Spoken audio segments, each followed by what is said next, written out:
Hello, friends. This is Dave Hurwitz, executive editor at ClassicsToday.com, here with the Haydn Symphony Crusade. And now we're up to Symphony number 26, which means the Lamentazione Symphony, Lamentation, the first of Haydn's Sturm und Drang series, which of course he didn't name and didn't think about and wasn't concerned with. That was a later denomination for a bunch of symphonies that Haydn wrote in his kind of sort of quasi-early middle period, based in minor keys largely, but not exclusively. And I really think we need to clarify a little bit about what Sturm und Drang means musically.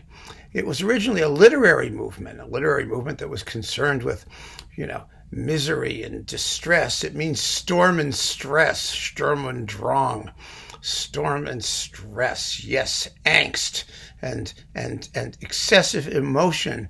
And there's no question that the literary movement had a sort of musical equivalent in the work of Haydn and quite a few of his colleagues. There was a burst of symphonic and orchestral writing in minor keys, and Haydn was simply the greatest of the practitioners of the Sturm und Drang process in music. But it really isn't just misery, and it's not just minor keys and unhappiness and the turbulence, yes, but that's a different thing, because you always have to remember that in music, nothing is easier than being miserable. Nothing at all. All you have to do is latch onto a minor key and sit there. It's just do nothing, basically, and misery will be the natural outcome of the process. That's why I think it's always kind of cheap and trashy that in music, generally speaking, in our musical culture, we tend to admire misery. We admire unhappiness. We admire minor keys, as though that's like a big deal. As though that's somehow deeper and more serious. It isn't. It's a cheap trick, as often as not. But what makes these minor keys so exciting and so effective, and this one is an example of that, is not the fact that they explore unhappiness, but rather the fact that they explore an expanded range of expression at both ends. That is, happiness, sadness, and everything in between. And what makes the Sturm und Drang symphonies stürmy und drangy, or stürmisch und drangisch auf Deutsch, is the fact that they have an expanded range of contrast. It's the contrast that makes the minor keys effective, not the fact that they exist, or that they just sit there and explore the outer bounds of unhappiness. Nothing like that is going on here. What's happening is that the music is expanding its expressive range, and it's doing it in ways that are jarring, that create as strong a contrast as possible. Now, later in his career, Haydn would take what he learned in this period and integrate it into a still bigger range of expression and a more subtle range of expression. But right now, one of the reasons these pieces are so popular is that he's hit you over the head. He's slapping you in the face with it. And this symphony is a real face slapper in a number of fascinating ways. Now, first of all, the title, Lamentation. We know that the symphony was probably composed, or we probably know that the symphony was composed around 768, 769 for Easter week. It's kind of cool when you have a composer on hand who will write symphonies on demand for the holidays. It's like, come on, dear, let's go listen to Haydn's Easter week symphonies. It's just such a cool thing. And as a result of that, that was a very solemn occasion, of course, because it began with Good Friday. And so Haydn incorporated into this symphony Gregorian chant that his listeners would have known from the services that were done around Good Friday that described the Passion of Jesus. Now, we ourselves don't need to know that. It doesn't help us terribly to know that, I don't think. But I do think it does go a long way to sort of describing what the expressive intent of the symphony was or is. At least we can speculate reasonably. You know, Haydn's biographers say that he often had programmatic underpinnings for his symphonies. He had, external musical meanings that he wrote into them.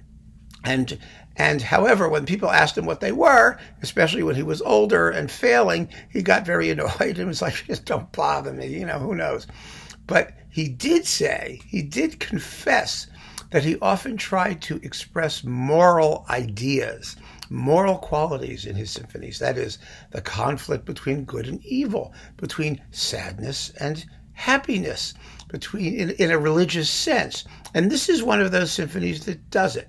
And it does it in a particularly fabulous way in terms of the symphonic forms that Haydn had been working with up to this point. The basic key of the symphony is D minor. Now, D minor, or when we get to our key of D minor, is the famous key that Mozart used to depict, the statue and descent into hell in Don Giovanni, or Mozart's 20th piano concerto is in D minor. It's a demonic key. When people use it that way, it's a key that seems to be very well suited for turbulence. It's a wonderful, wonderful, wonderful minor key for that reason, and the strings particularly sound very juicy in D minor. So this symphony is remarkable, not only that it's one of Haydn's first, I think it is the first that we deal with in the numbering, not necessarily chronologically, because we're not always sure about the chronology, but it's the first major Haydn symphony based in a minor key, and it does more things than that. It has some very, very unique features. The first of them is that, at least in the first two movements, all of the main themes are given to woodwinds, not strings. That's a big deal, because it's very hard to find symphonies of this period where the woodwinds have all the thematic material for movements on end.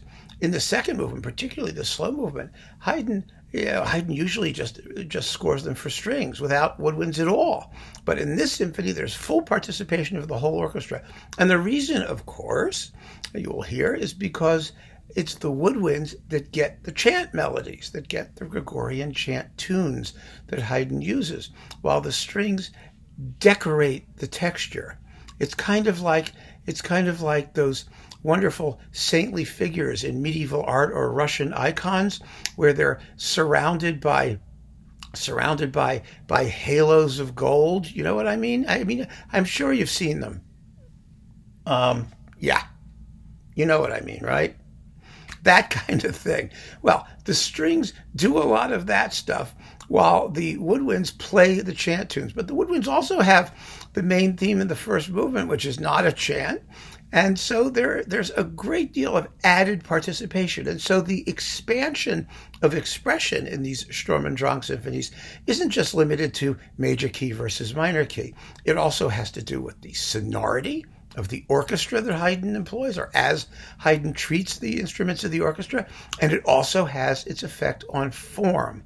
The first movement of the symphony in particular is quite extraordinary. Remember, when we talk about sonata form, we talk about how there are subjects, two basic subjects, which may contain any number of themes and ideas, but they're delineated by their separate key areas. And between them, there is usually motion or transitional music. I call it motion music because it moves you from one key to the other key. And that may contain its own thematic ideas as well, all of which are subject for development. Well, this first movement is extremely schematic. There is no transitional music.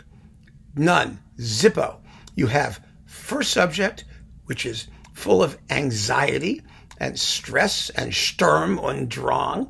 And then you have the chant music, which is the second subject, which is the answer. And the chant itself is a dialogue. It's a question and answer dialogue, which you'll hear because it has three big parts that are quite clearly differentiated. But the point is that there are no transitions. It's just anxiety, and if you want to call it, salvation. And that's it. And then there's a development section. And the development section is entirely based on anxiety. There is no other thematic material for it to be based upon. And then when it returns, even more anxious than before, the salvation element is even more graphic and more triumphant, and the symphony ends in D major, in a major key, with the idea of salvation or the chant stuff dominant. And that's quite splendid. Now, the second movement also begins with a chant tune, and it's scored exactly the same way as it is in the first movement. The first movement, it's given initially to the oboe and the second violins, with all of the other stuff going around it, and then later the full orchestra. So and then that leads to a sort of pattern-making episode just with strings, no winds. And so it does sort of the opposite of what the first movement does. The first movement begins in anxiety and leads to the chorale. The second movement begins with the chorale and then leads to something else, but then the chorale returns at the end to bring the movement to its close. And I want to play you some examples of these things before we talk about the third movement, which is in many ways the most remarkable of all, as well as the most misunderstood, but not once you grasp the concept of the symphony. So I'm going to play you the entire first movement. It has one exposition repeat. Another remarkable thing about this movement is that there's no second half repeat at all. It plays straight through from the development, and the end is the end. It does not go back to the beginning of the development and repeat the second half of the movement, because I think Haydn makes the point very clearly. Once salvation has occurred, you're not going back. It's over. So it's over when it's over. And this is another piece of evidence that shows us that Haydn is adapting the symphonic form to the expressive intent. There's a logic to this. I mean, having to repeat the second half after going through all of what it's going to go through would make no sense at all. And so quite logically, Haydn doesn't do it. And it's that formal freedom that makes these pieces so extraordinary. So let's listen to the entire first movement without the first half repeat, all the way through. And I'm going to put little superscripts where the chant comes in and to outline sort of the dialogue of the whole thing. And the chant has three parts, and I'll indicate what they are for you, at least in the exposition, and then leave it to you to listen to the development and the recap. It's just splendid music, but the way Haydn does it is an entirely new world of musical expression. So here's the first movement.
A remarkable thing. That was Nicholas Ward, by the way, with the Northern Chamber Orchestra. A good performance in many ways, although I can imagine some more bite and guts in the first movement. And some of the period instrument performances out there do indeed do that. They make the orchestra sound even more raw and edgy, sometimes to its advantage, sometimes when they get carried away by the crudeness of it all, to its disadvantage. But you get the picture, I think, quite clearly. And in the second movement, I'm only playing you the second half, that is the recapitulation, where the chorale melody returns for the last time at the conclusion. Here is the chorale, Haydn marks it chorale. It's a very, very beautiful melody as it returns in the oboes and horns and second violins, surrounded by the golden halo of strings. Here you go.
Very beautiful, isn't it?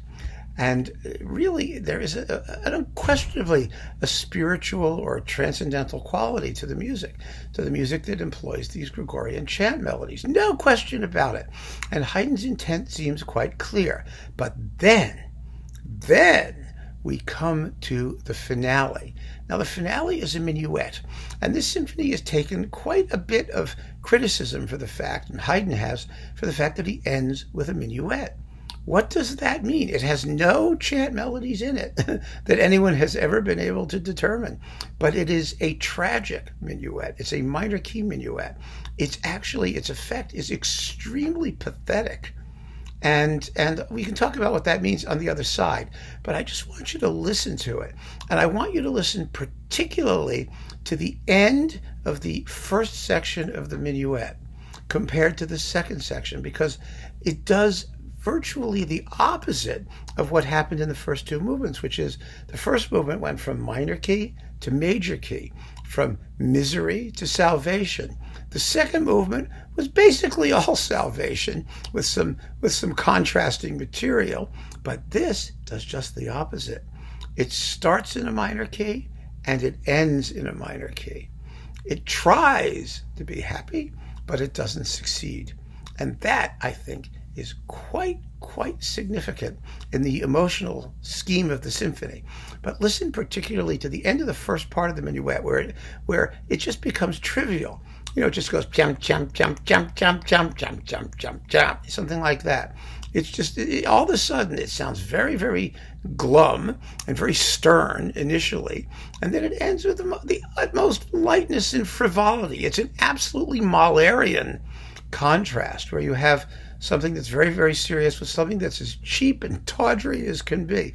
But then the second half returns to the minor key, and you hear that same music, that same cheap, tawdry music brings it to an end, but at a low dynamic level and in a minor key. And at that point, instead of sounding superficial and ha ha, it just sounds pathetic. It sounds sad. It sounds so pitiful. In contrast, it's amazing, absolutely amazing, the range of emotion in this little minuet. And then the middle section, the trio, is all based on a very simple idea. The accent on the minuet gets thrown to the third beat of the bar. So instead of 1, 2, 3, 1, 2, 3, 1, 2, it goes 1, 2, 3, 1, 2, 3, 1, 2, 3, 1, 2, 3, like that, which is unbelievably disturbing. It sounds like it has a case of the hiccups, is what it sounds like. And the more you repeat the trio, that little theme, which Haydn repeats like a million times in the trio, the more disturbing it gets. It really sounds like a persistent case of hiccups. You know, it just won't go away. No matter what you do, it keeps coming back, and you don't know when it's going to stop, and it keeps going round and around. It just begins to make you a little crazy. So I'm going to play you the entire minuet, except without repeats in the first half, once again, but the entire minuet straight through, the whole trio section with the repeats, because the repeats are essential to the annoying quality of the hiccuping third beat accents, and then the entire minuet as it returns. And I want you to really, really think about what Haydn might be saying while the music is playing, because it's really quite a message, I think, once we hear the end of it. We'll talk about it on the other side. So here's the minuet.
And that's the finale.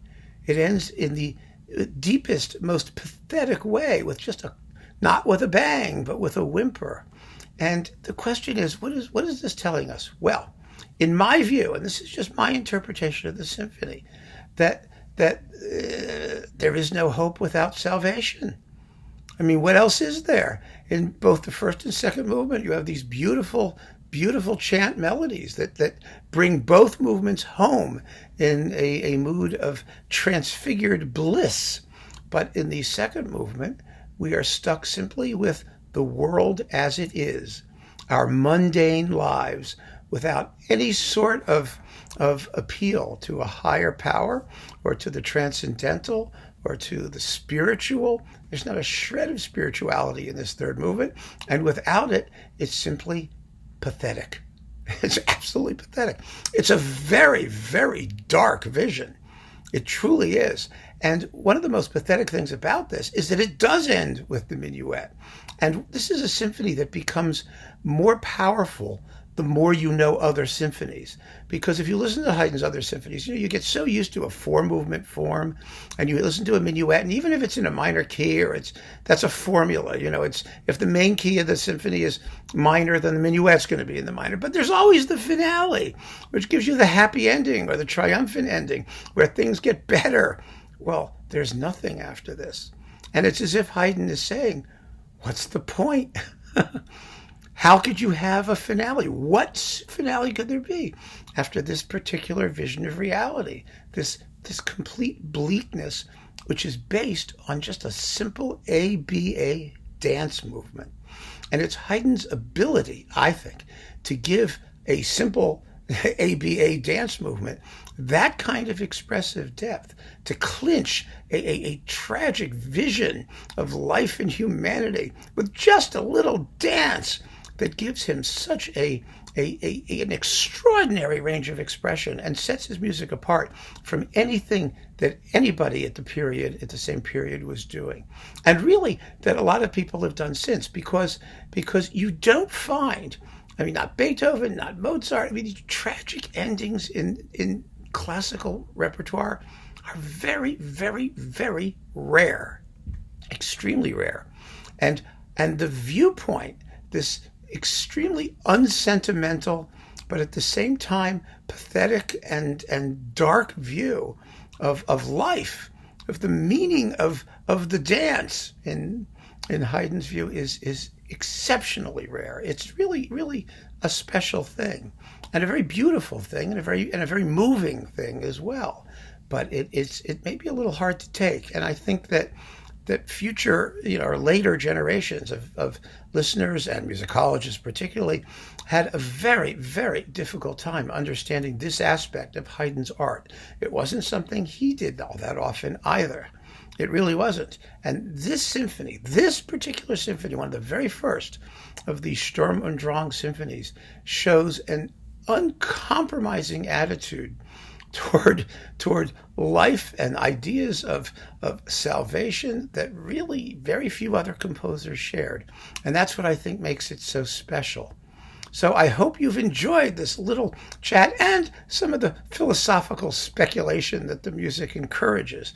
And I encourage you to come up with your own explanation if you don't buy mine. It's not the only show in town, and however you hear it is what it is. But this is an extremely remarkable symphony, and I'm so happy to be able to present it to you as part of our Haydn Symphony Crusade. Keep on listening, folks. Thank you for joining me, and take care.